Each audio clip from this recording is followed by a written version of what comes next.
কিশোরী আচমকা পিছনে এসে দাঁড়ালো। কি বিভূতি, কেমন লাগছে? পিছন ফিরে দেখি কিশোরী। আমি তখন অফিস থেকে আধ ভেজা হয়ে ফিরছি। গরম পড়েছে ভালোই। এদিকে কদিন পরেই দুর্গাপূজা, বাজারে লোকজনের ভিড়, গাড়িতেও তাই। বাজার করার ব্যাপার সর্বত্র। সব মিলিয়ে ভিড় আর গরম দুটোই আমায় একেবারে অতিষ্ঠ করে তুলেছে। অফিসে একটা ছটপট ভাব নিয়ে কেটেছে। কেন যেন আচমকা মনে হতে লাগলো একটা ছুটি দরকার আমার, নচেত একটু মস্তিষ্ক ফাঁকা করার উপায়। খুব বেশি যেন হাঁপিয়ে উঠেছি, তার উপর আজকের ওয়েদার। তবে জানি আমাদের ছুটি নেই। অনবরত ছুটে চলা যে জীবন, সেটা আমার বেছে নেবার পর থেকেই রেহাই নেবার কোনো উপায় রাখিনি। এই সুবিশাল পৃথিবীর যে কোনো কোণ থেকে নিজের দৌড়ানোর প্রতিযোগিতা চালিয়ে যেতে থাকো, এমনই একটা অভিসন্ধি যেন আমাদের জীবন নামে তপস্যায় যুক্ত হয়েছে। ছুটি নিলেই তো সবটা থেমে যাওয়া। জীবনের মূল্য যেখানে শেষ, আর কিছুই নেই যার পরের খণ্ডে।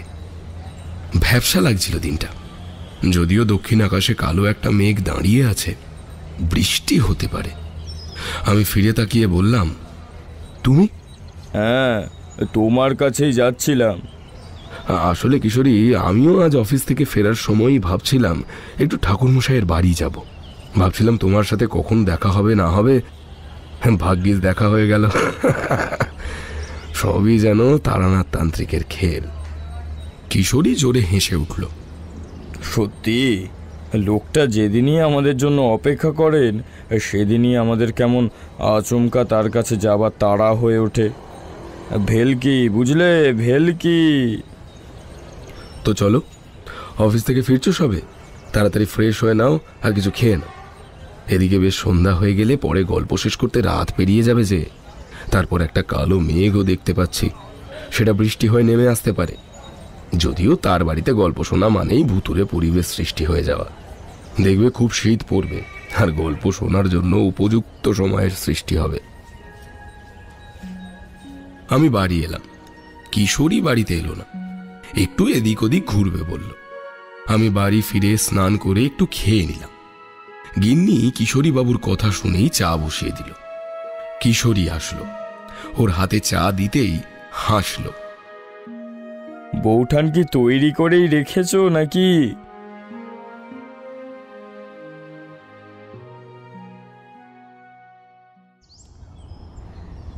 আমরা যখন বেরোলাম তখন সেই কালো মেঘটা আমাদের মাথার ওপর, বৃষ্টি আর নামবে বলে। গিন্নি সদর অবধি এগিয়ে দিল। এই শোনো, তাড়াতাড়ি ফিরে আসবে কিন্তু, হ্যাঁ? গল্পের নামে যেন আবার রাত না কাবার হয়ে যায়। আমি হেসে বললাম, আরে আগে যেতে তো দাও। গল্পের মোহে পড়ে গেলে কারোর কোনো উপদেশ যে মাথাতেই থাকে না গিন্নি, কি করব বলো তো। কিশোরী সায় দিল। একদম বউঠান, কাজেই আমাদের দোষ নেবেন না। আমাদের গল্প শুরু হলে আমরা মোহিত হয়ে থাকি। এই কাজেই চাপ নেবেন না, সময় মতো ঠিক ফিরব।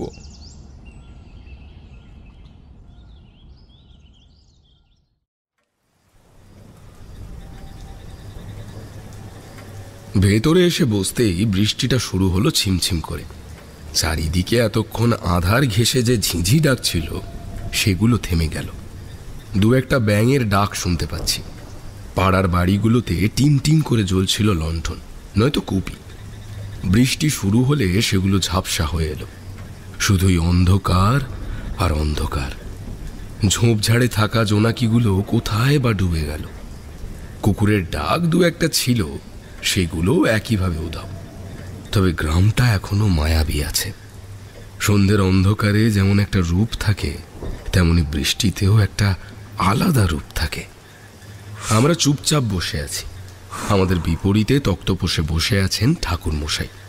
কিশোরী তার হাতে যে পাসিং শোয়ের প্যাকেটটা দিয়েছে, উনি সেখান থেকেই একটা সিগারেট বার করে ফুঁ দিচ্ছেন। ধোঁয়া ভেসে বেড়াচ্ছে সারা ঘর। লণ্ঠনের কম্পিত আলোয় দেখা গেল সেগুলো জানালার বাইরে বৃষ্টিতে মিশে যাচ্ছে। চারি এসে ঢুকলো। 3টে প্লেট চা দিয়ে আমাদের আনা পেঁয়াজি আর বেগুনি দিয়ে মুড়িও মেখেছে, দিয়েই বেরিয়ে গেল। 3জনে খেতে শুরু করেছি। একটু পরেই এলো 3টে রেকাবি নিয়ে। এই নিন কাকা বাবু, মিহিদানা করেছি। কিশোরী আগে ছো মেরে নিজেরটা নিল। তোমার হাতের জিনিস মানেই তো অমৃত চারি। আমি হেসে ফেললাম। চারি, তোমার এই কাকাটা কিন্তু তোমার চাইতেও ছোট, বুঝলে? চারি একটু খিলখিল করে হাসলো। কিশোরী সায় দিয়ে বলল, চারি তো আমাদের মা, মায়ের কাছে সন্তান সর্বদা ছোটই থাকে। চারির মুখটা আনন্দে ঝলমল করে উঠল। আমি আসছি এখন, হ্যাঁ, পরে শুনবো কিন্তু কেমন হয়েছে। খাওয়া শেষ করেই আমরা বলে উঠলাম একটা গল্প বলার জন্য। ঠাকুর মশাই আর একটা সিগারেট ধরিয়ে নিলেন, তারপর ভাবতে বসলেন। বৃষ্টি তখনও ছিমছিম করে পড়ছে। জানালা দিয়ে ফুরফুরে ভেজা বাতাস এসে ঢুকে শরীরটা ঠান্ডা করে দিয়ে যাচ্ছে। গরমের জন্য সারাদিন যে বিরক্তিকর ব্যাপারটা ছিল সেটা আর নেই। এখানে এলে মনটা কেমন যেন শান্তি হয়, শরীরটাও যেন তেমনই ঠান্ডা হয়। সারাদিন এমন গরমের পর এলাম, আর আসা মাত্রই কেমন বৃষ্টিটা পেলাম। ব্যাং ডেকে উঠছে কোথাও। বৃষ্টির এই অনবরত শব্দটার মাঝে সেটা একটু অন্যরকম লাগছে। ঘরের চালে বৃষ্টির বড় ফোঁটাগুলো অন্যরকম এক শব্দ সৃষ্টি করছে। ঠাকুর মশাই বলতে শুরু করলেন, হ্যাঁ, বালুরঘাট থেকে একবার একটা চিঠি এসেছিল জানো। সে অনেক অনেক কাল আগের কথা। মনোময় বৈদ্য নামের একজন লোকের চিঠি। আমার নাম তখন চারিদিকে বেশ ছড়িয়েছে। অনেক জায়গায় জটিল সমস্যা সমাধান করার ফলে আমি একটু নাম অর্জন করতে শুরু করেছিলাম তখন।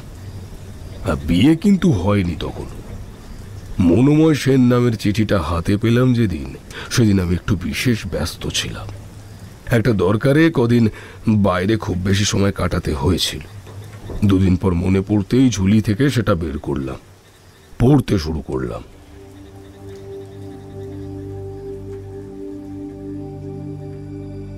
শ্রীচরণেশু, আপনার কথা আমি অনেক জায়গায় শুনেছি। তারপর আমার মনে হয়েছে আমাদের যদি বিপদ থেকে কেউ মুক্তি দিতে পারে সেটা আপনি, ঠাকুর মশাই। আপনি যত দ্রুত পারেন এখানে এলে খুব ভালো হয়। চণ্ডীপুর জমিদার বাড়ি থেকে লিখছি। আপনার বলা অনুযায়ী যথাযথ পারিশ্রমিক দেওয়া হবে, আর থাকা খাওয়ার সমস্ত আয়োজন করে রাখব। আমি আশা করছি আপনি নিরাশ করবেন না। আমি শুনেছি আপনি অনেক একাত্তা, তবে চিঠিতে আমি সমস্ত উল্লেখ করতে পারলাম না বলে দুঃখিত। আপনি এলেই সবটা বলবো। তবে আমরা খুব বিপদে পড়েছি। আপনার চরণ স্পর্শে সবটা কুশল হবে এই আশা রাখছি। আপনার একান্ত অনুগত মনোময় বৈদ্য। আমায় নিয়ে যাওয়ার জন্য আকুল মিনতি ছিল তার চিঠি জুড়ে। তার উপরে একটা লোভাতুর জিনিসও বলে রেখেছেন, আমি যতটা বলবো ততটাই টাকা দেবেন। এতে একটু হাসি বেরোলেও আমি এটাও বুঝলাম একজন অচেনা ব্যক্তি কেমন সেটা সম্বন্ধে কারোর কি করে খুব তাড়াতাড়ি ধারণা হবে। কাজেই এটা দেবার মানেটা বুঝতে পারলাম। আমি যাতে যাই তার যথাযথ চেষ্টা তিনি করেছেন। তাই আর দেরি করলাম না। 3 দিন পর একটা ট্রেন পেয়ে গন্তব্যের দিকে ছুটে গেলাম। ওখানে পুরো ঠিকানা দেওয়া ছিল। এটাও বলা ছিল আমি যাবার দিন ধার্য করে তাদের বললে তারা নিয়ে যাওয়ার ব্যবস্থা করবে। যেহেতু বিপদে আছে সেহেতু আর দেরি করা উচিত হবে না ভেবে আমি নিজেই বেরিয়ে গেলাম। আমার চিঠি দেওয়া আর তাদের কাছে পৌঁছানোর সময়টা আমি অপচয় করতে চাইলাম না, বরং গিয়েই দেখি কি হয়েছে। বালুরঘাটে নেমে একটা গরুর গাড়ি ধরলাম। সেটা নিয়ে এগিয়ে গেলাম চণ্ডীপুরের দিকে। ঠিকানা সহজ, চণ্ডীপুরের জমিদার বাড়ি। চালককে বলতেই আমার দিকে ভ্রু কুঁচকে তাকালো। আপনি কি জমিদার বাড়ি যাবেন? ভালো করে বসে বললাম, হ্যাঁ, কিন্তু কেন? ওরা কি আপনার চেনা কেউ? হ্যাঁ, তেমনই। কেন বলুন তো? চালক গাড়ি ছেড়ে দিয়েছে। পাথুরের রাস্তার ওপর দিয়ে গরু চলছে। বলল, আসলে ওই বাড়িতে কেউ যাচ্ছে এটা জেনেই অবাক লাগছে। অবাক হয়ে বললাম, কেন? একটা বাড়িতে কেউ যাবে নাই বা কেন? কোনো সমস্যা নাকি? সে আমতা আমতা করে বলে উঠল, আপনি বরং চলুন। আপনি যাবার জন্য এসেছেন, যান, কিন্তু সাবধান। চালক আর আমায় কিছু বলল না। আমি বলেছিলাম যদিও, কোনো গোপন কারণ আছে কি? সে শুধু বলল, না, তেমন নয়। আমি আর কিছু বললাম না। আমি তো এসেছি এই সমস্যা সমাধানের জন্য। আমার তো ফিরে যাওয়ার কোনো কারণ নেই, কারণ যেটাই থাকুক আমায় তার জোট খুলতে হবে।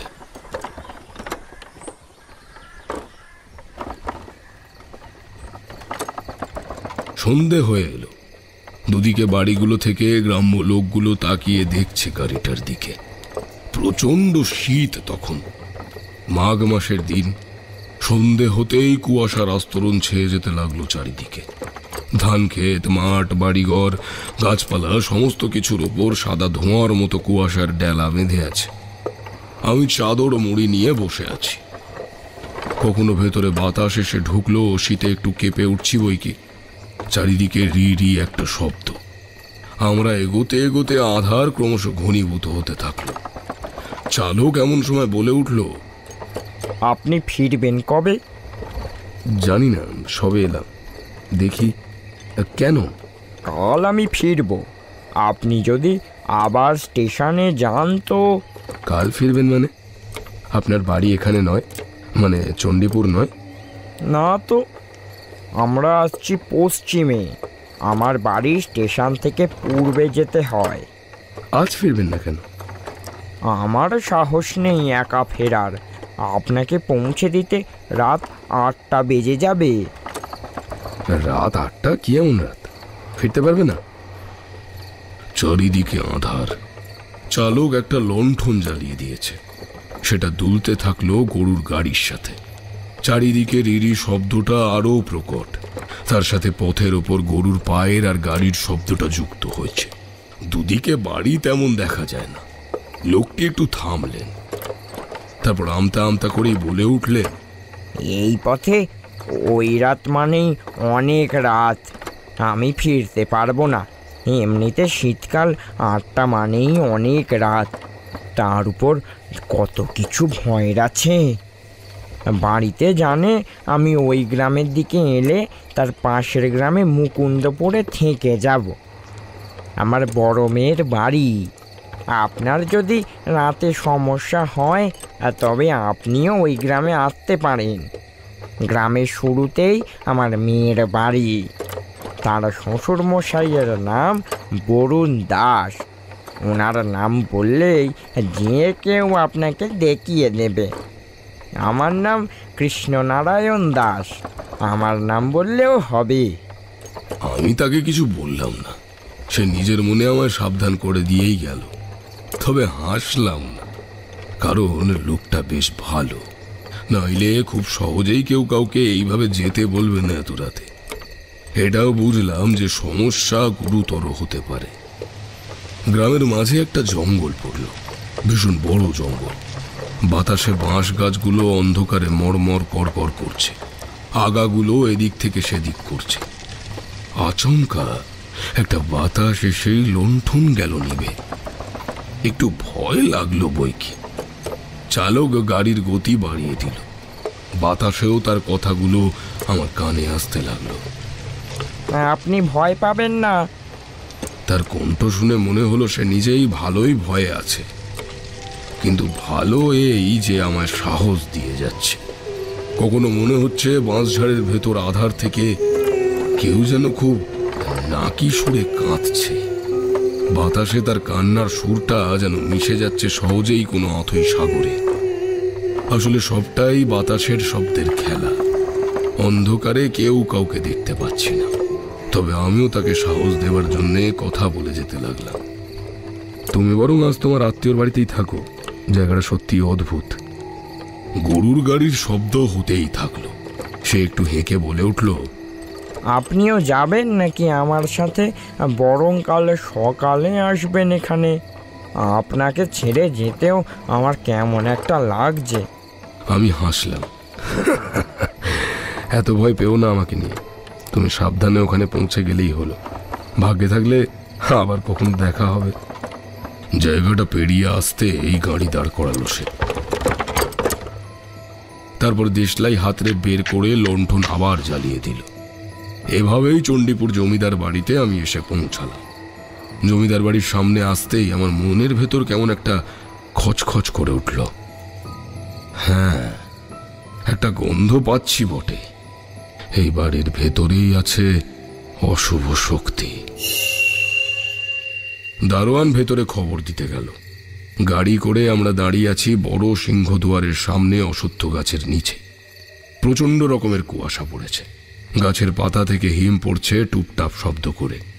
চালক ভালো করে হাত মুখ ঢেকে নিচ্ছে। গরুগুলোকে বিচুলি দিল। সামনেই কিছু বিচুলি দিয়ে আগুন জ্বালিয়ে নিজে আর গরু দুটোকে শীত থেকে বাঁচতে গরম করছে। চারপাশে ঝিঝি ডাকছে খুব। একদিকে একটা বড় পুকুর বলেই মনে হলো। কুয়াশার মাঝে কোথাও আলো দেখলে বোঝা যাচ্ছিল সেখানে বাড়ি আছে। তবে জমিদার বাড়ির সামনে বাগান। বাড়িগুলো আছে বেশ দূরত্ব রেখে। সামনেই দেখা যাচ্ছে অনেক আলো নিয়ে দাঁড়ানো দোতলা সাদা জমিদার বাড়ি।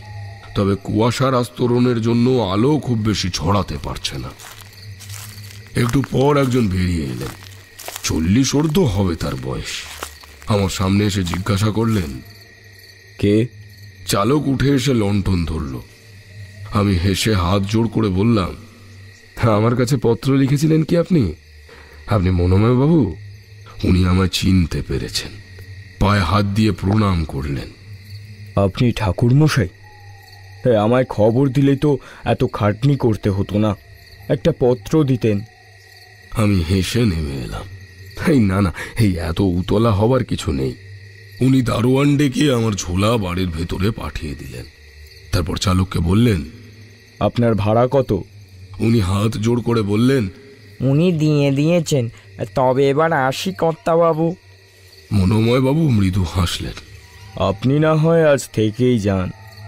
আমি আমার আত্মীয়ের বাড়িতে থাকবো বলে বেরোবো এবার। দুঃখিত, আপনার কথা রাখতে পারছি না। তবে কিছু খেয়ে যাবেন তো? না কর্তাবাবু, অনেক রাত হলো। জমিদার বাবু পকেট থেকে কিছু মুদ্রা বার করে তবু জোর করে তার হাতে গুঁজে দিলেন। অনেক রাতে এসেছেন, এটা তাই নিন। চালক একটা প্রণাম করে মৃদু হেসে বললে, উনি আপনার আত্মীয় কর্তাবাবু? জমিদার বাবুও মৃদু হাসলে। তাই ধরুন, আর উনি একজন নামকরা তান্ত্রিক বটে। চালক আমার দিকে অবাক হয়ে তাকাতেই আমি হেসে উঠলাম। সাবধানে যাবে। আগে আসছি। কুয়াশায় কিছুক্ষণ তার লণ্ঠনের আলো আর গাড়ির শব্দ পাওয়া যাচ্ছিল। আমরা এগিয়ে গেলাম বাড়িটার দিকে। সুবিশাল এক বাড়ি, আর এর কোনো না কোনো কোণ ঘেঁষে দাঁড়িয়ে আছে এক জমাট বাঁধা রহস্য। দেখি এবার আমি কি করতে পারি। আদতে এই লোকগুলোর বিশ্বাস রাখতে পারবো কিনা। বাগানের সরু পথ দিয়ে এগোনোর সময় বারবার মনে হচ্ছিল আমি আর মনোময় বাবুই শুধু হাঁটছি না, যেন আরো কেউ হাঁটছে। ঠিক আমাদের পায়ের সাথে তাদের পায়েরও শব্দ হচ্ছে।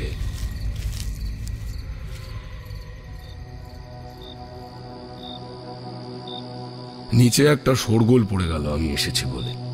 মনোময় বাবুর মা বসুন্ধরা দেবী এলেন আলাপ করতে প্রথম। তার সাথেই তারপর এলেন মনোময় বাবুর স্ত্রী রাধা, ভাই নগেন্দ্র ওর তার স্ত্রী শিউলি, এমনকি 2 ভাইয়ের বাচ্চারাও এলো। পরিষ্কার হয়ে নিচে নেমেই দেখি খাবারের সে কি এলাহি ব্যাপার। লুচির সাথে অনেক রকম পদের তরকারি। ক্লান্ত লাগছিল বলে বেশি খাবো না ভাবলাম, তবে জোর করে অনেকটাই খাইয়ে দিলেন তারা। কি আর করা যাবে। খাবার পর মুখোমুখি হলেন মনোময় বাবু। আপনি আজ অনেকটা পথ এসেছেন, বিশ্রাম করুন, কাল কথা হবে তাহলে। ঘরে এলাম। আমায় বিশ্রাম নেবার কথা বললেও আমার কিন্তু আর ঘুম ধরছিল না। একবার ঘুমের ভাবটা কেটে গেলে কিছুতেই তাকে আর আনা যেন সম্ভব নয়। মানেই ভাবলাম একটু ঘুরবো এদিক সেদিক। দোতলার কোনায় আমার ঘরটা। বাইরে অভেদ্য কুয়াশা বলে কোথাও কিছু দেখা যাচ্ছিল না। যেখানে যেখানে আলো জ্বলছিল সেখানে জমাট বাঁধা কুয়াশা ঘিরে আছে হলদে রঙের। পোকাদের চক্রাকারে ঘোরার একটা দৃশ্য আছে সেই আলো ধরে। আচমকা মনে হলো নিচে বারান্দার পরে যে লণ্ঠন জ্বলছে সেটার কাছে, অর্থাৎ সিঁড়ির নিচে বকুল গাছের তলায় কেউ একটা দাঁড়িয়ে আছে, আর তার মুখটা আমার দিকে উঁচিয়ে রেখেছে। আমায় কি দেখছে? কুয়াশা জমাট বেঁধে আছে বলে তাকে ঠিক মতো দেখা যায় না, তবে মনে হলো সে কোনো নারী।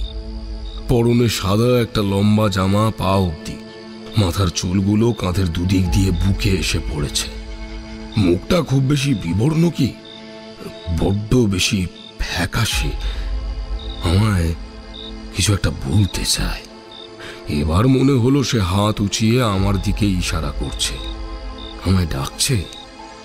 ওই তো হাত বাড়িয়ে ডাকছে।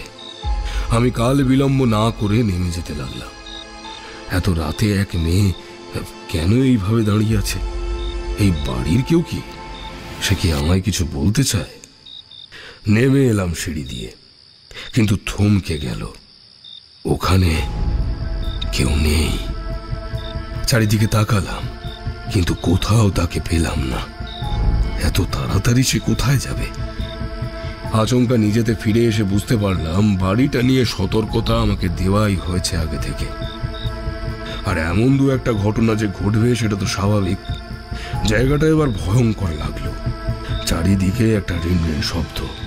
তাড়াতাড়ি নিজের কক্ষে ফিরে এলাম। পরের দিন দুপুরে চারিদিকটা ঘুরে দেখানোর জন্য মনোময় বাবু আমায় নিয়ে গেলেন। গ্রাম, গঞ্জ, নদী এসব ঘুরিয়ে দেখাতে লাগলেন। অবশেষে একটা বনের অনেক গভীরে গিয়ে বসলাম। বেশ সরু একটা নদী, তীর তীর করে বয়ে চলেছে তার জল। জলের নিচটা অবধি স্পষ্ট দেখা যায়। মাছেদের খেলা আর ভাসমান শ্যাওলার দল জলে নাচছে। বড় পাথরগুলোতে বসতেই বললাম, আচ্ছা মনোময় বাবু, আপনি এবার বলুন তো, আপনাদের বাড়িতে ঠিক কেমন কেমন ব্যাপার চোখে পড়ছে আপনাদের? উনি একটু থেমে রইলেন, তারপর কিঞ্চিত পর বলতে শুরু করলেন। আমার ছেলে সত্য ফেরার পর 2-3 দিন পর থেকেই এমনটা হয়েছিল। আপনার ছেলে সত্য? হ্যাঁ, ও ডাক্তারি পড়ছে, আবার চলে গিয়েছে কলকাতায়। ও এসেছিল কয়েকদিন আগেই, তার 2 দিন পর থেকেই প্রায় এমনটা হচ্ছিল। ও খুব ভয় পেয়ে যায়। ওর হাতে মাদুলি দেবার পর সেই ভয়ে একটু কাটানো সম্ভব হয়। ডাক্তারি পড়ছে বলে এই সবে বিশ্বাস করতো না, কিন্তু আমাদের বাড়ির একটা ঘটনা ওকে এইসব বিশ্বাস করতে বাধ্য করেছে। আমাদের বিপদে রেখে কিছুতেই ফিরে যেতে চাইছিল না। জোর করেই এক প্রকার ওকে পাঠানো হয়েছে। পড়াশোনার ক্ষতি হয়ে যাবে নইলে। ও যাবার পর এইসব আরও বেড়েই চলেছে। অনেক তান্ত্রিক এসেছিলেন, কিন্তু কিছুই কাজ হয়নি। 2-একটা কি ফুঁক দিল, কী সব করলো, আর তারপর অনেকগুলো টাকা নিয়ে বিদেয় হলো। কিন্তু যেই কে সেই, সবটা একই রকম রয়ে গেল। কোনো লাভ হলো না। মাঝখান থেকে এতগুলো টাকা শুধু শুধু আমাদের চলে গেল। এত বিশ্বাস করে এনে তো টাকা দিয়ে কাজটা করালাম, কিন্তু হলো না তো কিছুই। আপনার ছেলে আসার 2 দিন পর কি হলো এমন মনোময় বাবু? জায়গাটা নদীর স্রোত আর পাখির মিহি সুরে মত্ত। উনি উৎকণ্ঠা মেশানো চোখে আমার দিকে তাকালেন, তারপর স্মৃতির মাঝে ফিরে গেলেন। ফিরে এসেছিল সত্য। সারা বাড়ি জুড়ে একটা আনন্দের রেশ থাকে ও ফিরলে। মনোময় বাবুর পরিবারের সবচাইতে বড় সন্তান আর সকলের আদরেরও। কাজেই ও এলে বাড়িতে সবাই আসে। এমনই ভরপুর ছিল জমিদার বাড়ি। তার পিসিমা, মাসিমা সবাই এসেছিলেন। হট্টগোল আর শোরগোল নিয়ে জেগে উঠেছিল বাড়িটা। সেদিন অনেক রাত, যেদিন প্রথম এই ঘটনাটা ঘটে। মনোময় বাবুর ঘুম ভেঙে গেল অনেক রাতের দিকে। কেউ যেন দরজায় ধাক্কা দিচ্ছে। একটু ধাতস্থ হতেই বুঝতে পারলেন সত্য চিৎকার করছে। ফ্যাকাশে কণ্ঠে বলে চলেছে,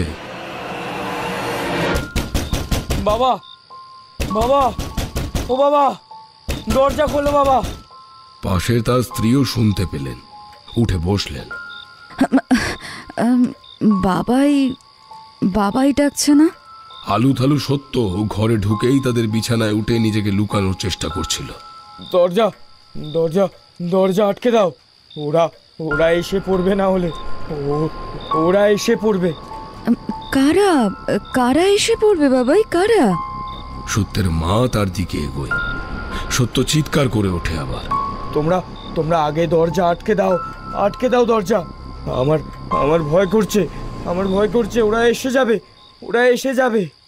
স্ত্রীর ইশারায় দরজা আটকাতে গেলেন মনোময় বাবু। সাথে এদিক ওদিক তাকিয়ে দেখলেন, কিন্তু কাউকে দেখতে পেলেন না।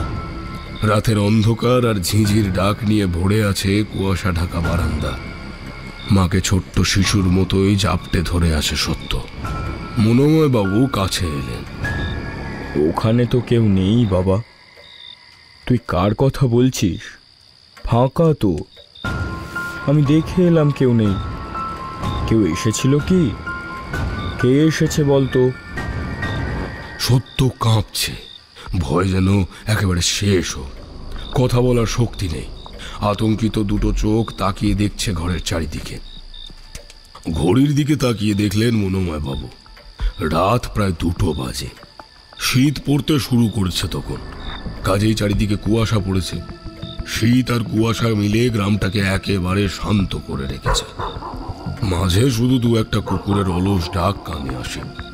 কখনো বনের গভীর থেকে সমবেত শৃগালের ডাক ভেসে আসে। কোনো চোর এসেছে কি বাড়িতে, যাদের দেখে এমন ভয় পাচ্ছে সত্য? তাহলে তো সবাইকে খবর দেওয়া উচিত চোর ধরার জন্য। এইভাবে ঘরে বসে থাকার তো কোনো মানে নেই। সত্য মুখ তুলে তাকিয়ে দুজনকে দেখে একটু শান্ত হলো। ভালো করে কম্বল আর কাঁথাগুলো নিজের শরীরে নিল। তারপর ভীত মুখ করে বলে উঠল, ওদের কারোর মাথা আছে, কারোর মাথা নিজেদের হাতে ধরা। আমি ঘুমিয়েছিলাম, আচমকা মনে হচ্ছিল কেউ যেন আমার মুখের উপর ঝুঁকে আছে, যেন আমার দিকে তাকিয়ে দেখছে। খুব খুব শীতল হয়ে আছে ঘরটা। বাইরে বাতাসের শব্দ। শীত ভাবটা কেটে গেল যেন আমার। আমি ঘামতে শুরু করেছি। আচমকা সাহস এনে সবটা আমার কল্পনা ভেবে দৃশ্যটা মিথ্যে প্রমাণ করার জন্য চোখ মেলে তাকিয়েছি। অমনি আমার শিয়রের কাছে জ্বলতে থাকা লণ্ঠনের আলোয় এক ভয়ঙ্কর দৃশ্য দেখতে পেলাম। এখনো ভাবলেই আমার শরীরে কাঁটা দিয়ে উঠছে। এমন ভয়ঙ্কর দৃশ্য আমি কখনো দেখিনি, কখনো কল্পনাও করতে পারিনি। আমার সারা শরীর অবশ হয়ে উঠল সেই দৃশ্য দেখে। আমার মুখের সামনে সত্যিই একজন দাঁড়িয়ে আছে, যার গায়ের রং একেবারে ফ্যাকাশে সাদা। পরনে সাদা লম্বা পোশাক। মাথাটা ঝুলে আছে গলা থেকে, ঝুলে আছে এক অদ্ভুতভাবে। কেটে যাওয়া গলার চামড়া মাথাটাকে আটকে রেখেছে বিশ্রীভাবে। গলার কাটা অংশে রক্ত নেই, তবে গলাটা যেখানে ঝুলে আছে, মানে সেই বুকের উপর রক্ত শুকিয়ে থাকার বাদামি রং। তাও অনেকটা জায়গা জুড়ে এই রংটা লেগে আছে। মাথাটা ঝুলে থেকেও কেমন জীবন্ত। ওই আধার আর আলোর মাঝে দেখলাম সেই ফ্যাকাশে মুখটা হাসছে, কেমন একটা রূঢ় হাসি। ওই চোখের নিচে লাল রং। শরীর থেকে একটা বিশ্রী পচে যাওয়া গন্ধ। আমি বিছানা থেকে নেমে আসতেই পড়ে গেলাম কারোর উপর লেগে। পায়ের দিকে তাকিয়ে দেখি অসংখ্য এমন মানুষ আমার ঘরের মেঝেতে পড়ে আছে। সবার পরনে সাদা এমন পোশাক, সবার গায়ের রং এমন বিবর্ণ। কোথাও রক্তের দাগ, কারোর গলা চামড়ার সামান্য এমনি ঝুলে আছে গলার নিচে, আর কারোর গলা ধরা আছে তাদের হাতে। সবাই একসাথে হেসে উঠল, আর পরক্ষণেই সমস্ত হাসি ওর অনুসরণ নিল। আমি আমি কোনো ক্রমে ছুটে পালিয়ে এলাম। মনোময় বাবুর ছেলে এইসব দেখেছে। সেই রাতে উনি আর ওনার স্ত্রী বাদেও তার শব্দ শুনে অনেকেই উঠেছিল। সবাই মিলে সেই ঘরে গিয়ে ঢুকলো, কিন্তু কোনো কাউকে না দেখে ভাবলো হয়তো কোনো দুঃস্বপ্ন দেখেছে ও। কিন্তু ও মানতে রাজি ছিল না। ও বারবার বলছিল সবটাই সত্যি, ও স্বপ্ন দেখেনি। বাড়ির সকলে তবু নিজেদের মধ্যে এটাকে স্বপ্ন বলে চালিয়ে দিল। তারপর পরদিনই নগেন্দ্র একটা অদ্ভুত জিনিস দেখল। ও রাতে নিচে ভাড়ার ঘরের কিছু হিসেব শেষ করে ওপরে আসছিল। খাবার পর তখন সবাই নিজেদের ঘরে। হিসেব শেষ করে ফিরে গিয়েছিল বাজার সরকারও। নগেন্দ্র দোতলায় সিঁড়িতে ছিল। ঠিক যখন মাঝখানে, তখনই দেখল কেউ দাঁড়িয়ে আছে তার দিকে পিছন করে। কাছে গিয়ে ডাকলো, কে? অমনি একটা ভয়ঙ্কর মূর্তি ওর দিকে ঘুরল। সিঁড়িতে যেটুকু আলো ছিল সেই কাঁপা আলোয় দেখা গেল সাদা পোশাক পরা একটা লোক দাঁড়িয়ে ওখানে, যার মাথাটা নিজের হাতে সে ধরে রেখেছে। মুখটা করুণ সুরে হাসছে। সেটা হাসি না কান্না সেটাই বোঝার উপায় নেই। এইসব ঠিক করতে ওঝা আনা হলো। সে ঝাড়ফুঁক করে দিল, কি সব তাবিজ মাদুলি করে দিল। রাতে মনোময়বাবুর স্ত্রী তাকে ঘরের দিকে ঢুকতে দেখে নিজেও ঘরে এলেন সব কাজ শেষ করে। এসেই প্রথমে নিজেকে একটু পরিপাটি করে গুছিয়ে নিলেন আয়নার সামনে বসে, ঘুমানোর সময় যেটা রোজ করেন আর কি। কিন্তু অদ্ভুত, আজ তার স্বামী মাথা অবধি লেপ মুড়ি নিয়ে ঘুমিয়ে আছেন। সে আসার পর একটা কথা অবধি বলছেন না। লোকটা অসুস্থ হলেন নাকি? উনি আয়নার সামনে বসে থেকেই বলে ওঠেন, কি গো, তুমি অসুস্থ হলে নাকি? বলি, জ্বর টর বাঁধালে নাকি? কিন্তু কোনো উত্তর পেলেন না। একটু ভাবুক হলেন এবার উনি। একটু আগেই তো লোকটাকে দেখলেন ঘরের দিকে আসতে। এইটুকু সময় কি হলো? বিছানার কাছে এসে তার মুখের ওপর থেকে লেপটা তুলতে লাগলেন। কি গো, একটু আগেই তো ভাত খেলে, তখন বললে না তো যে তোমার শরীর খারাপ লাগছে বা কিছু? তা বলি, ডাক্তার ডাকতে হবে যে। বলেই যেই লেপটা তুলেছে অমনি তার চোখ চড়ক গাছ। উনি দেখলেন একটা শরীর পড়ে আছে, যার মাথাটা আলাদা করে বিছানার উপর রাখা, আর যেই মাথাটার লালচে দুটো চোখ তার দিকে শান্তভাবে তাকিয়ে আছে। চিৎকার করার সময় শুনতে পেলেন মনোময়বাবু দরজা ধাক্কা দিয়ে বলছেন, কি হলো তোমার? এই দরজা আটকে দিলে কেন? কি হলো?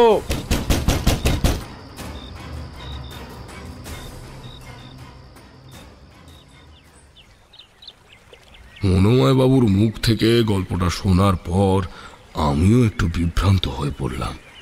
তার ছেলে এলো আর এইসব হলো। উনি একটু থেমে আবার বলতে শুরু করলেন, তারপর থেকে এইসব হয়েই যাচ্ছে।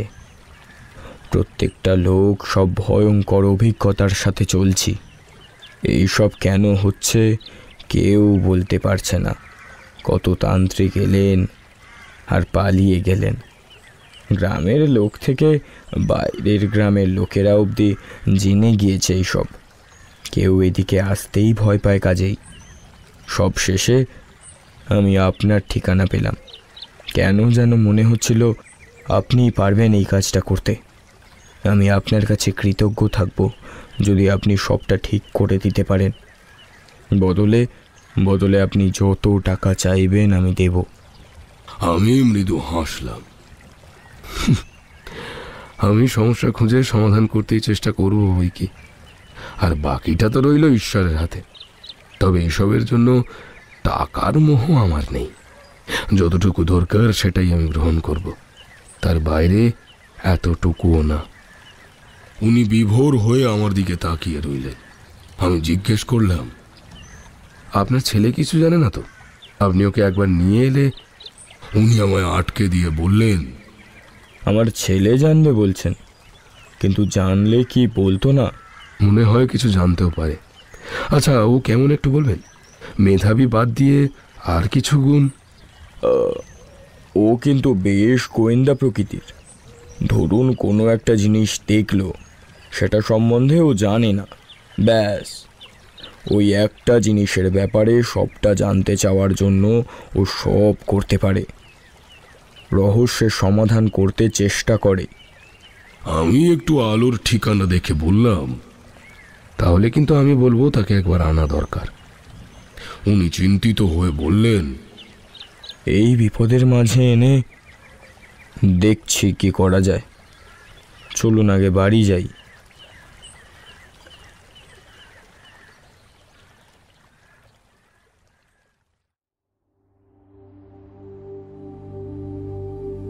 চিঠির ব্যাপারটা করতাম, কিন্তু চিঠিতে এত কিছু বলার জানা সম্ভব নয়। সেই জন্যই আরেকটা উপায় বললাম। সত্যকে এই বাড়িতে নয়, পাশের গ্রামে তাদের কোনো আত্মীয়ের বাড়িতে আনার ব্যবস্থা করলাম। পাশের গ্রাম বলতে এই গ্রামের আরো 3টে গ্রাম পর, শালুকপুর গ্রামে মনোময় বাবুর ভগিনী অর্থাৎ সত্যর পিসির বিয়ে হয়েছে। সেই গ্রামের জমিদার রজত সেন তার পিসে মশাই, সেই বাড়িতেই ওকে আনা হলো। আমি জমিদার বাবু আর তার ভাই পরদিন গরুর গাড়িতে করে সেই বাড়িতে রওনা হলাম। সত্যকে মানে ওর চোখ দুটো দেখেই ওর বুদ্ধির প্রখরতা মাপা যায়। 20-21 ছেলেটার মুখশ্রী অত্যন্ত সুন্দর। আমি সামনে দাঁড়াতেই আমায় প্রণাম করলো। নমস্কার ঠাকুর মশাই। আমি ওকে আশীর্বাদ করলাম। ভালো থেকো বাবা। খাওয়া দাওয়ার আয়োজন করা হয়েছিল। সেটা হওয়ার পর আমি সত্যকে আলাদা করে ডাকলাম। জমিদার বাড়ির পেছন দিকটায় অনেক বড় পুকুর। বিকেলের নির্জনতা তখন ঘিরে ধরেছে জায়গাটাকে। পাখি ডাকছে 2-1টা। বিঘে 3 জায়গা নিয়ে থাকা পুকুরটার জলে কখনো লাফাতে দেখা যাচ্ছে মাছেদের। এদিকে কদম আর শিমুল গাছ ভর্তি। তারই ছায়ায় আমরা ঘাস দেখে বসলাম। সত্য আমার মুখোমুখি। আমি ওর সাথে 2-1টা গল্প করলাম, যাতে আমার জন্য তার মনে কোনো রকম ভয় না জন্মে। তারপর জিজ্ঞাসা করলাম, আচ্ছা একটা কথা তোমায় সত্যি করে বলতে হবে বাবা। খুব মিষ্টি সুরে বলল সত্য, হ্যাঁ বলুন। তুমি যেদিন রাতে এইভাবে দেখেছিলে তার আগে তুমি কি কিছু করেছিলে? আমি শুনেছি তুমি রহস্যের বেড়াজাল খুলতে খুব পছন্দ করো। এমন কোনো রহস্যের সন্ধান করতে গিয়ে কি? দেখো বাবা, আমার ভয় পাবে না। আমি তোমার এই ব্যাপারটাকে সম্মান করি। আমিও ধরতে গেলে এমনই কোনো জিনিসকে ভালো করে না জানলে মনে হয় কি একটা অসমাপ্ত থেকে গেছে, তাই না? বুঝলে, আমরা একই। সত্য কিন্তু সাধারণ। ওর ভেতরে কোনো ভয় বা সংকোচ খুব বেশি ধরা পড়ছিল না। বুঝতে পারলাম ভালো হোক বা খারাপ সবটাই ও স্বীকার করতে পারে। ও নির্ভয় বলে উঠল, হ্যাঁ আমি ভুল করেছিলাম একটা বই কি। ও একটু সংকুচিত হলো এবার। কিন্তু আমি ভাবতেই পারিনি এমনটা হতে পারে। আমি স্বীকার করতে ভয় পাচ্ছিলাম। আমি মৃদু হাসলাম। এতে ভয় পাওয়ার কিছুই নেই। ও করুণ চোখে আমার দিকে তাকালো। আমার ভয় লাগছে। তুমি ভয় পাচ্ছ কেন? সত্য, আমি যদি না জানি তবে কিছুতেই এর সমাধান খুঁজে পাবো না, বিপদ থেকে উদ্ধার করতে পারবো না। অতীতে হারিয়ে গেল সত্য। আমায় বলল, আমার বরাবর রহস্যের সন্ধান করতে বেশ ভালো লাগে। একটা নেশা ধরতে গেলে এই ব্যাপারটা।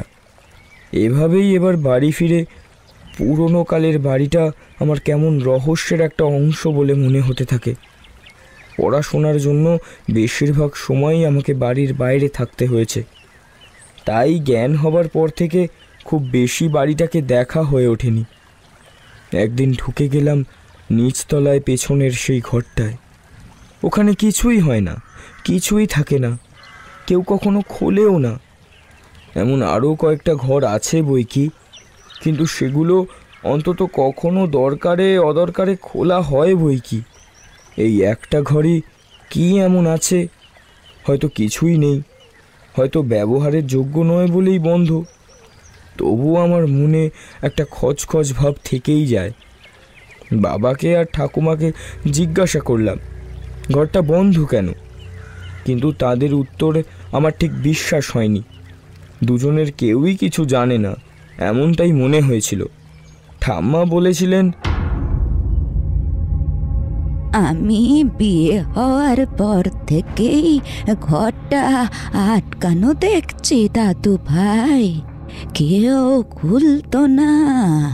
শুনেছি কয়েক পুরুষ আগে থেকেই এই ঘরখানা আটকানো। কেউ এই ঘরটাকে আটকেছে। তোমার তোমার ঠাকুর দাদাও ঠিক মতো জানতো না যে কে আটকেছে।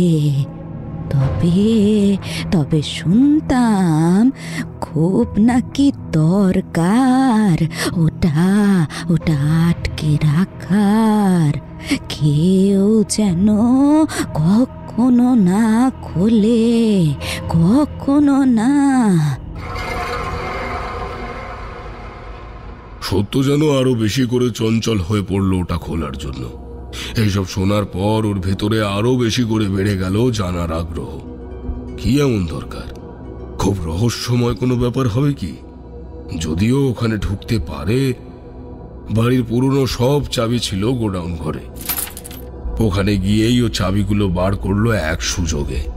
তারপর এক নির্জন ভোরে ঢুকে গেল ঘরটায়। তখনও আলো ফোটেনি।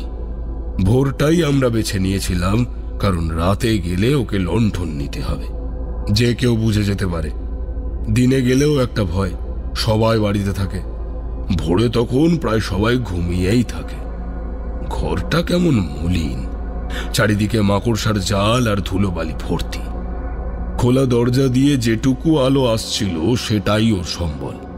চারপাশে ছড়ানো কাঠের কিছু জিনিসপত্র। সারা ঘর খুঁজে কোথাও কিছু পেল না। বেরিয়েই যাবে এমন সময় পায়ে কিছু একটা লাগলো। নিচে তাকিয়ে দেখলো একটা জায়গায় উঁচু মতো করে একটা চৌকো ঢাকনা মতো। অনেক কষ্ট করে ওটা খুলতে পারার পর দেখলো একটা সিঁড়ি অন্ধকার বেয়ে নেমে গিয়েছে। ওরে বাবা, ঠিক ওর মনের মতো কোনো রহস্যের যেন সন্ধান পেল। বাইরে গিয়ে একটা নেভানো লণ্ঠন আর দেশলাই নিয়ে এলো। সারা বাড়ি তখন ঘুমিয়ে, ঝিঝি অবধি থেমে গিয়েছে। শুধু নীরবতা ভেদ করে কখনো দূর থেকে কুকুরের ডাক ভেসে আসছে। কুয়াশা মাখানো একটা ভোর, ঘাসের ডগায় বিন্দু বিন্দু শিশির। সিঁড়িতে পা রাখলো। প্রথমবার যেন খুব বড় একটা অভিজ্ঞতার শিকার হচ্ছেও। কাজেই মনের ভেতর একটা চঞ্চলতা তো আছেই। সরু একটা সিঁড়ি নেমেছে অনেক দূর। অন্তত উচ্চতায় ধরতে গেলে ওই 3 তলা বাড়ি উঠতে গেলে যতটা সিঁড়ি লাগবে তেমনটা। ওর মনে কখনো এটাও ভাবছে যদি কেউ এরই মধ্যে এসে ঢাকনা লাগিয়ে দেয় তাহলে আর ওর ফেরা হবে না কখনো। কেউ বুঝতে পারবে না বাড়ির বড় ছেলে কোথায়। বাড়িরই কোনো এক পাতাল ঘরে যে আটকে আছে ও, সেটা কেউ বুঝবে না। অবশেষে একটা ঘর পেলাম। লণ্ঠনটা কাঁপছে আমার। ভীত হয়েও নিজেকে সাহসী দেখানোর চেষ্টা করে গেলাম। কেমন দম আটকানো পরিবেশ, তার উপর ভ্যাপসা একটা গন্ধ নাকে আসছে। ওদের বাড়ির ভিতরেই মাটির এতটা গভীরে যে একটা ঘর আছে সেটা হয়তো এই বাড়ির কেউই জানে না। সামনেই দেখলাম একটা কলসি, কাঁসার একটা পুরনো কলসি। সেটার কাছে গেলাম। মুখটা লৌহ একটা ভারী জিনিস দিয়ে ঢাকা। কি করব? আমার উচিত হবে কি এটা খোলার? বাড়ির আদি বংশধর এটা করে রেখেছেন মানে কোনো কারণ আছেই। না, আমার হয়তো উচিত হবে না এটা খোলার। এটা ভেবে ফিরেও আসতে লাগলো, কিন্তু মনের কথা ভাবতে লাগলো। মনটা কি আদৌ ভালো থাকবে? ও কি এত দূরে এসে রহস্যের জট না খুলতে পেরে শান্তিতে থাকতে পারবে? অবশেষে ঢাকনা ধরলো। অনেক চেষ্টার পর খুলে ফেললো। লণ্ঠন নিয়ে ঝুঁকে দেখলো কলসির ভেতরে, কিন্তু অন্ধকার।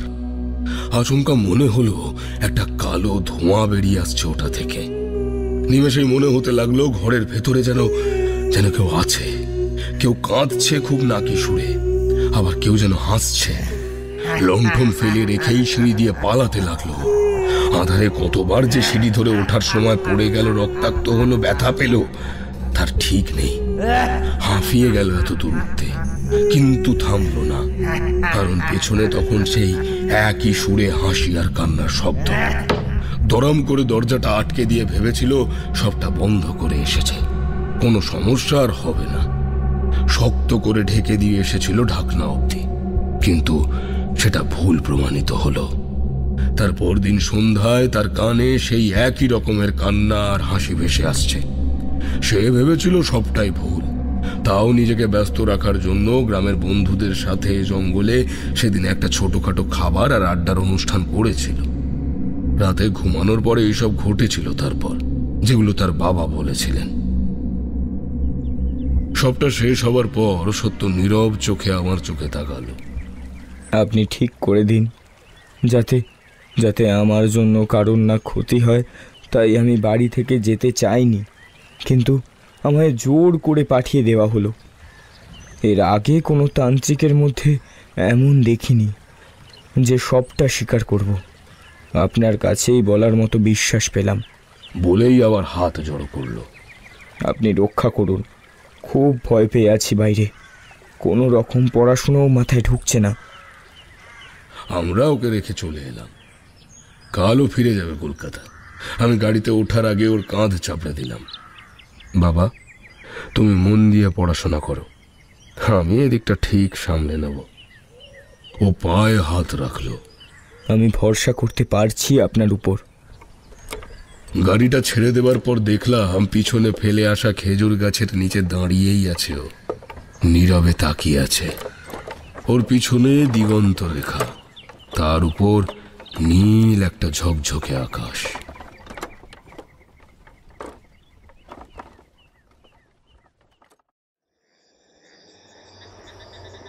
ফেরার পথে একটা জায়গায় আমরা আটকে গেলাম। জায়গাটা খুব নির্জন, সরু একটা গাড়ি চলার পথ বাদে কোনো কিছুই দেখা গেল না। চারিদিকে কোনো বাড়িঘর নেই। এদিকে আকাশ কালো আঁধার, বাতাসের সে কি তেজ। গাড়ি এগোবে না, গরু থেমে আছে, ম ম করে ডাকছে।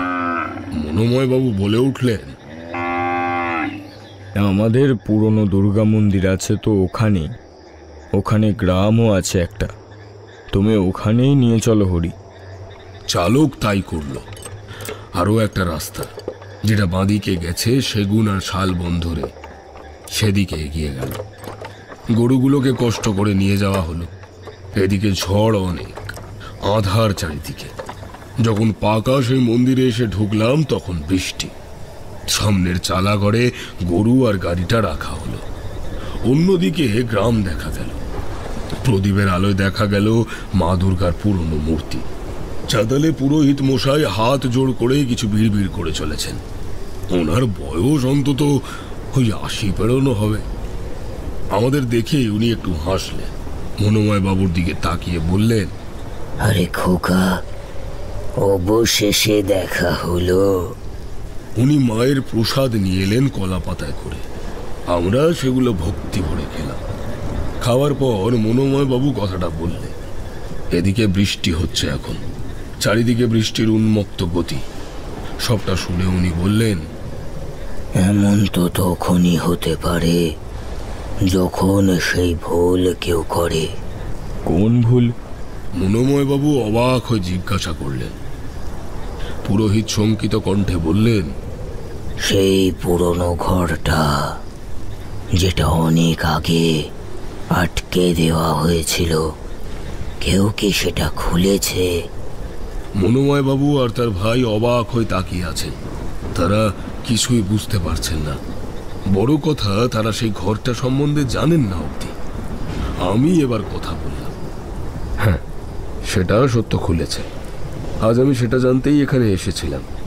সে স্বীকার করেছে, শুধু ভয়ে কিছুই বলতে চাইনি। আমি পরে সবটা আপনাকে বলবো মনোময় বাবু।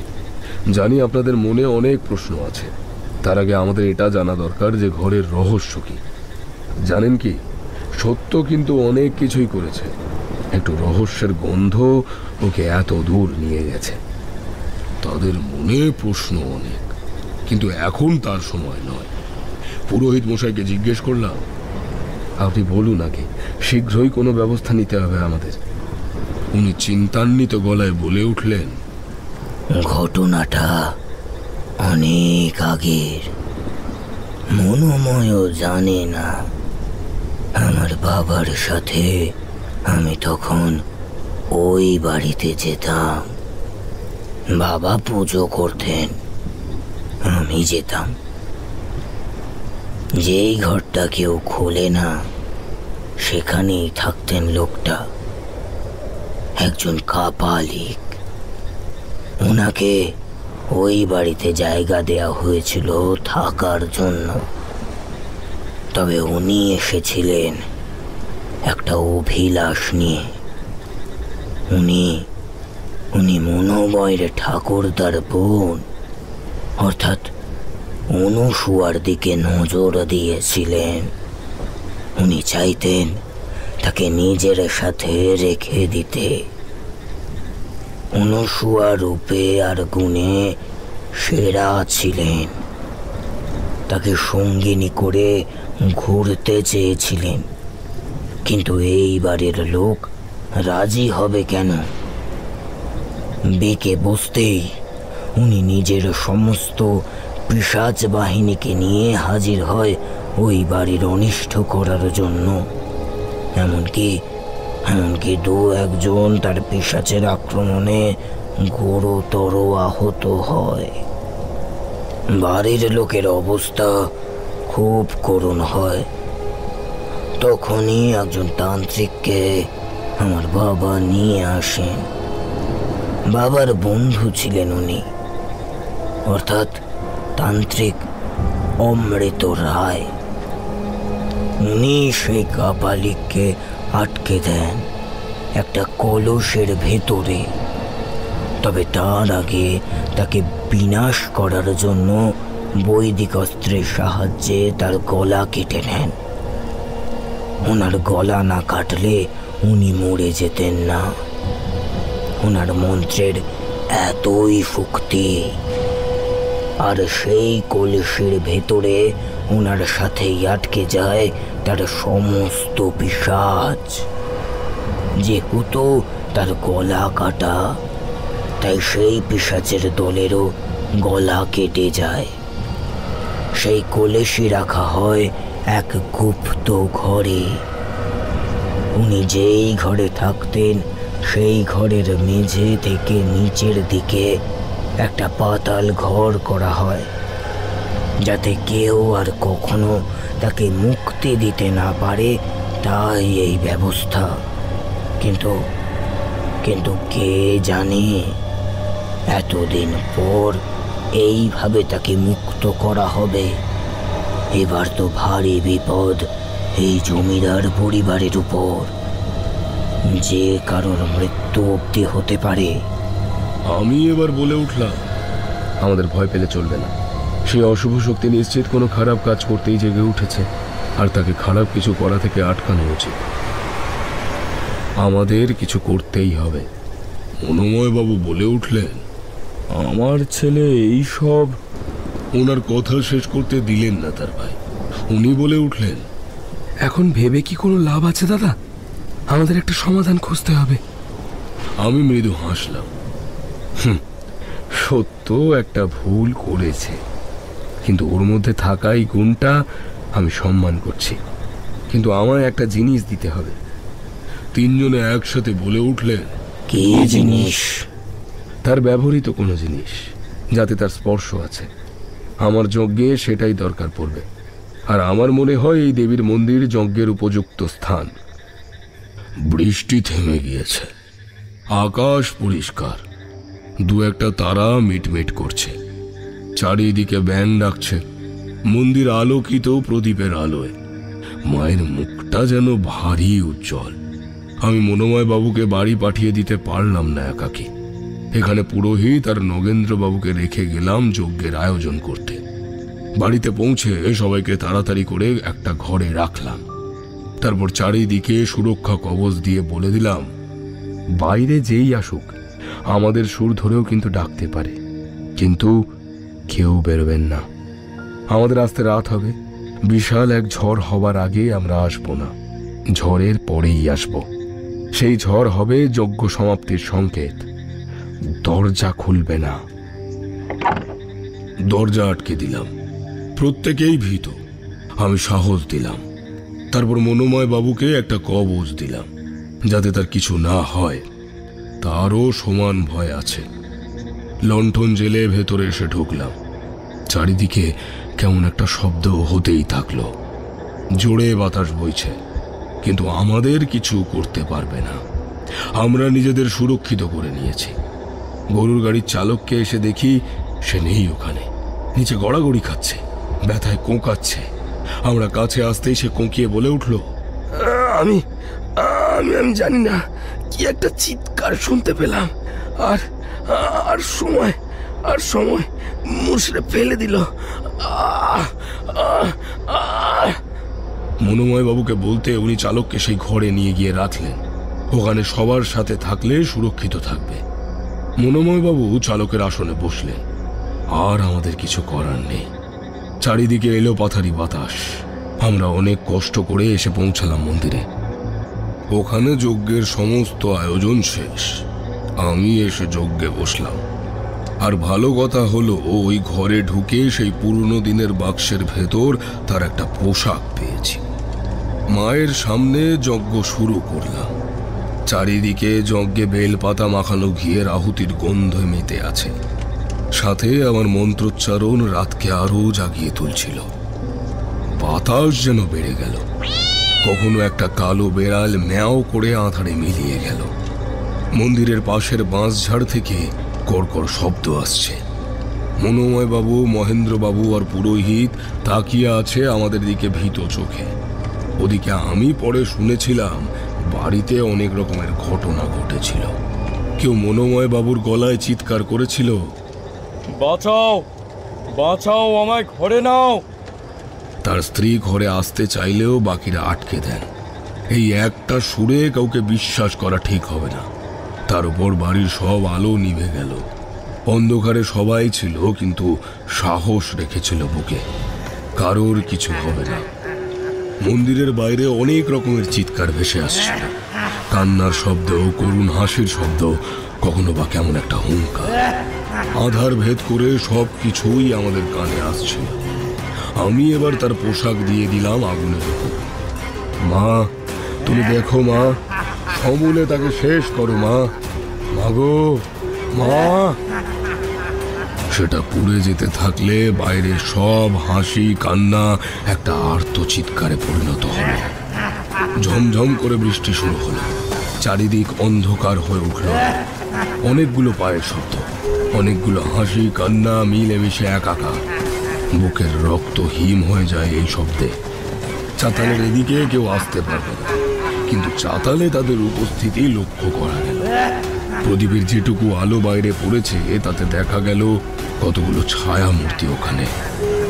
কখনো এদিক হচ্ছে, আবার কখনো ওদিক হচ্ছে। একবার কে যেন চিৎকার করে উঠলো ফ্যাকাশে কণ্ঠে, সবাইকে শেষ করব, সবাইকে শেষ করব। আমি সবাইকে দেখে নেব, সবাইকে।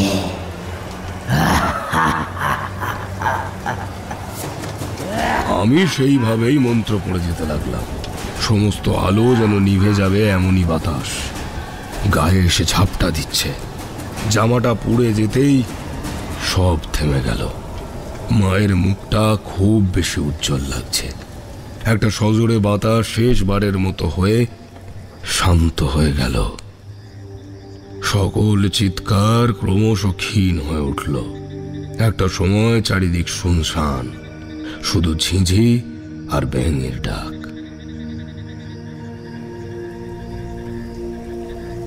থেমে গেলেন ঠাকুরমশাই। কিশোরী বলে উঠল, তারপর সব মিটে গেল? হ্যাঁ, সমূলে। সেদিন ফেরার পথে ঝড়টা উঠেছিল নিখাত মায়ের ডাকে, যাতে তার মন্দিরে যাই আর সবটা জানতে পারি। মায়ের হাতেই সবটা। আমি আলতো হেসে বললাম, আচ্ছা, সত্যর সাথে আর কখনো কথা হয়নি? পরদিন এসেছিল। আমি কদিন পর ফেরার পরেও চিঠি লিখেছিল। পড়াশোনায় অনেক ভালো, মেধাবী, অনেক উন্নতি করেছে। কিশোরী হেসে উঠল, দেখলেন তো, সবটা জানার আগ্রহ থাকা কত ভালো, ঠিক যেন আমার মতোই। তাও আপনারা আমায় অপমান করে। আমি আর ঠাকুরমশাই একসাথে হেসে উঠলাম।